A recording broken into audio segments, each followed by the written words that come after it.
Bonjour et bienvenue sur la chaîne Octari. On se retrouve aujourd'hui pour le test de l'aspirateur Erabros EV1 qui est en fait un aspirateur à la fois balai et un aspirateur à main sans fil. Vous retrouverez son lien directement dans la description de la vidéo. Je vais de ce pas ouvrir le carton pour que nous découvrions son contenu ensemble. Dans un premier temps, le bloc moteur qui est un moteur de 150 watts et qui développe une puissance d'aspiration de 20 kPa. Ma foi, il est très élégant. J'aime beaucoup ce coloris bleu-violet avec les petits détails gris. Nous trouvons également une tête rotative avec ses roulettes et qui va venir s'allumer à l'avant. Du suceur long. Bien pratique pour aller dans tous les recoins ou alors entre les coussins par exemple. On trouve aussi un embout qui est à la fois un suceur large et une brosse. Là, si j'avance, hop, j'ai la petite brosse. Ainsi qu'un bras télescopique. Je vais donc pouvoir l'ajuster entre 42 et 66 cm à l'aide de 4 petits trous. Je peux à chaque fois bloquer sur un trou intermédiaire. Et donc pour le montage, rien de plus simple. Je vais venir ici mettre le bras télescopique d'un côté et de l'autre, je peux emmancher n'importe lequel des accessoires. On retrouve également deux filtres EPA, sachant qu'il y en a un troisième à l'intérieur de l'appareil. Une petite brossette pour le nettoyage qui a la particularité d'avoir ici une petite lame cachée pour, par exemple, couper les cheveux ou les fils qui pourraient venir se prendre dans la brosse rotative. Et aussi un support mural, ce qui va me permettre très facilement de venir accrocher ce support au mur, puis d'y laisser l'aspirateur en charge ou tout simplement rangé de manière très pratique. Le bloc moteur pèse 2 kg, ce qui est un petit peu plus lourd que d'autres aspirateurs à main. Néanmoins, la poignée est vraiment très agréable à prendre en main. On a une bonne tenue de l'appareil et ça ne risque pas de glisser. Cet aspirateur dispose d'un réservoir de 500 ml qui va être très facile à vider. Il suffit d'appuyer là sur le bouton. Pour ouvrir la trappe, on peut donc le faire directement au-dessus de la poubelle. Concernant le système de filtration, il suffit de déclipser ici à l'intérieur le filtre. Et on trouve donc un pré-filtre en plastique assez commun finalement à tous les systèmes de filtration des aspirateurs.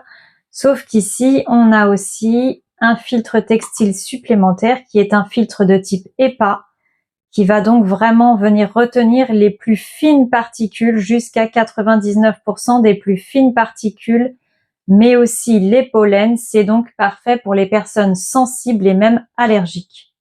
Nous avons donc au total 3 filtres EPA.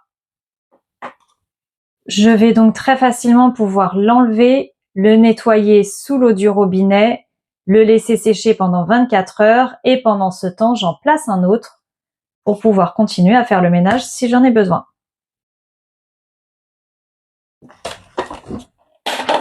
Et je le replace. Hop. Très facilement aussi, c'est un système de quart de tour. Je reclipse et c'est reparti. En mode sol dur et maintenant en mode tapis.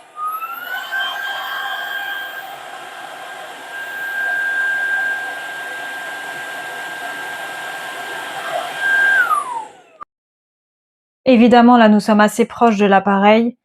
Le bruit de cet aspirateur ne me choque pas plus qu'un autre. Il est dans la moyenne, selon moi. Cet aspirateur embarque une batterie Li-ion qui a la caractéristique d'être amovible, ce qui veut dire que vous allez pouvoir très facilement avoir une autre batterie pour échanger et la recharger indépendamment. Ça, c'est vraiment très pratique, ce qui va aussi allonger la durée de vie de l'appareil. Forcément, s'il y avait un problème de batterie, vous pouvez toujours en acquérir une nouvelle et ça n'impacte pas le reste de l'aspirateur. Pour le branchement, c'est très facile, juste ici. La batterie a une autonomie de 35 minutes en mode sol dur et environ 17 minutes en mode tapis et elle va devoir charger entre 4 et 6 heures. On peut voir ici le témoin de charge lorsqu'il est branché. Pour allumer l'appareil, c'est très simple, j'appuie ici et je vais pouvoir permuter entre sol dur et tapis qui donne un petit peu plus de puissance. Pendant le fonctionnement, j'ai aussi un témoin de charge qui m'indique où en est la batterie. Semoule, riz, pâte, sable, j'ai préparé un petit cheminement pour notre aspirateur, de quoi voir sa qualité d'aspiration. La tête rotative ne fait qu'une bouchée de la semoule, du riz ou encore des pâtes. Un tout petit peu plus de difficulté avec le sable, mais c'est plutôt normal.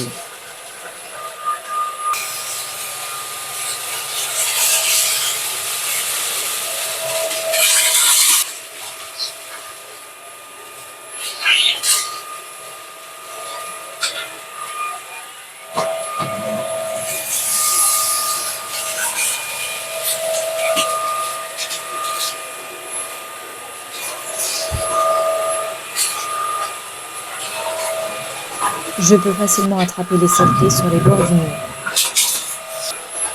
La tête rotative est extrêmement mobile, l'appareil glisse facilement, sans effort et dans tous les sens. Vu le niveau de difficulté, je trouve que l'aspirateur s'en est plutôt bien sorti. Avec un tout petit peu plus d'aspiration, ça aurait été parfait.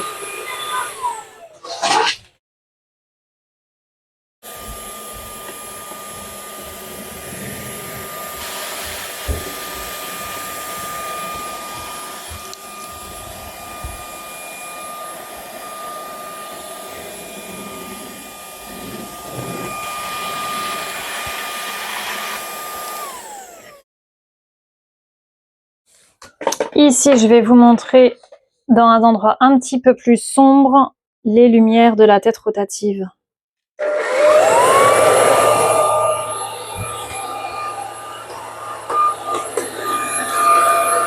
On voit bien qu'elle révèle toutes les poussières. Comme il s'agit aussi d'un aspirateur à main, je vais tester son efficacité pour le nettoyage de la voiture. La taille du bloc moteur et surtout sa forme posent quand même rapidement un problème. Il est assez volumineux, ce qui n'est pas le plus pratique pour manipuler dans un véhicule.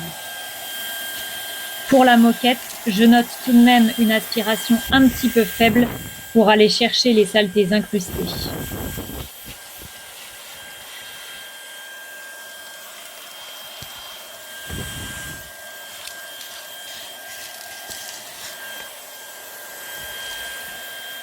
Grâce au suceur long, j'arrive tout de même à atteindre les différents endroits du véhicule.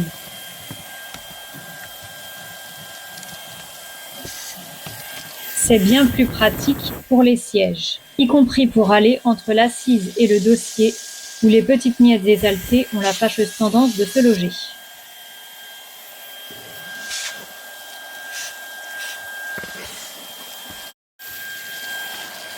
Pour les tapis, une fois sortis du véhicule, c'est parfait puisqu'on peut récupérer ici de l'aisance. Le suceur brosse permet d'enlever les petites poussières, mais c'est un petit peu plus difficile pour les cheveux.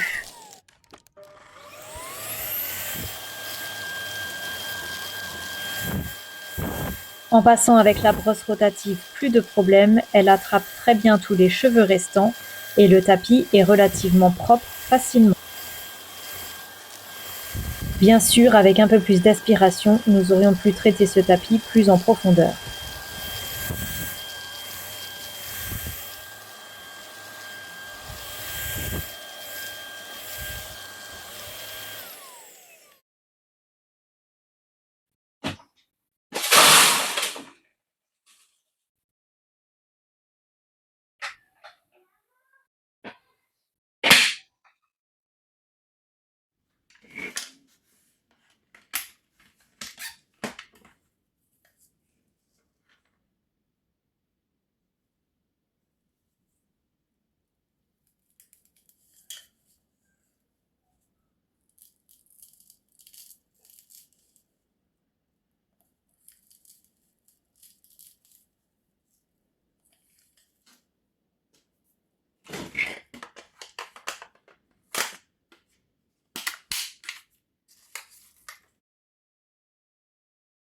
J'ai testé cet aspirateur Irabros V1 pendant quelques jours et je dois dire qu'il est à la fois performant et polyvalent. Avec ses différents embouts et le bras télescopique, on peut vraiment nettoyer aussi bien le sol, les recoins, en hauteur, dans la voiture, bref, un petit peu partout, sans problème. Le fait qu'il soit sans fil est évidemment un atout, d'autant que l'autonomie est conséquente. J'ai pu nettoyer plusieurs pièces sans avoir aucun souci et sans manquer de batterie. La filtration est là encore très efficace. Le fait d'avoir 3 filtres EPA, c'est vraiment appréciable. On peut les laver régulièrement et avoir le temps qu'ils sèchent sans pour autant ne plus avoir d'aspirateur en attendant. Le vidage est tout aussi simple, pas de problème. Au final, le seul petit bémol serait un tout petit manque d'aspiration. Vraiment, s'il avait été un tout petit peu plus puissant, ça aurait été vraiment parfait. Voilà, j'espère que cette vidéo vous aura plu. Si c'est le cas, n'hésitez pas à cliquer sur le bouton j'aime et à vous abonner à la chaîne pour voir d'autres tests produits.